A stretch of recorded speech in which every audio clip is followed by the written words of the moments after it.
अगर आप real estate में निवेश करते हैं, करना चाहते हैं, जानकारी रखते हैं, नहीं रखते, एक लाइन हमेशा याद रख लीजिए। 3 चीज़ की इंपॉर्टेंस रियल एस्टेट में सबसे ज़्यादा होती है। उसका नाम है प्राइस, दूसरा है पेपर, तीसरा है लोकेशन।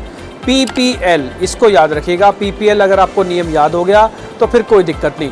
प्राइस का मतलब क्या? प्राइस खरीदते और बेचते समय दोनों चीज़ों का ध्यान रखना है। पहले खरीदने की बात करते हैं। अगर आप प्राइस को खरीद रहे हैं, ध्यान रखिएगा जो प्रॉपर्टी आपको इस्तेमाल करनी है उसमें इतनी गुंजाइश हमेशा बची हो प्राइस के लिहाज से कि उसके दाम बढ़ पाएँ, तो आपको ग्रोथ का और उसके यूज़ का दोनों का बेनिफिट मिलेगा। अगर आप बेचना चाहते हैं तो इस चीज़ का हमेशा याद रखिएगा कि जिस प्राइस पे आप बेच रहे हैं वो आप तो बेचेंगे तो सही, लेकिन जब दूसरी प्रॉपर्टी खरीदेंगे तो वो आपके दायरे में आनी चाहिए। ऐसा ना हो कि सस्ता बेचें और महंगा खरीदें। तो ये प्राइस का डेफिनेशन है। दूसरा आता है पेपर्स का। पेपर्स नीट एंड क्लीन होने चाहिए।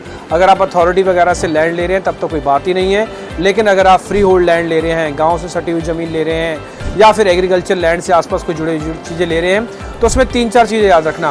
म्यूटेशन, रजिस्ट्री, नक्शा, बिजली का बिल, पानी का बिल, अथॉरिटी के जितने भी चार्जेस हैं वो सारे पे किए हों और नगर निगम के सारे चार्जेस पे किए हों। ये कम से कम बेसिक चीज़ें हैं। आपको पेपर्स की चेकलिस्ट बना लेना और किसी अच्छे वकील के साथ मिलकर सारी चेकलिस्ट पूरी कर लेना। तीसरी आती है लोकेशन।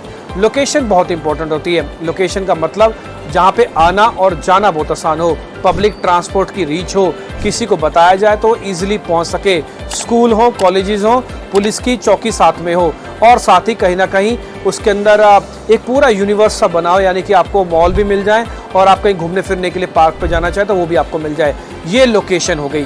तो PPL का नियम याद रखिएगा, प्राइस, पेपर एंड लोकेशन।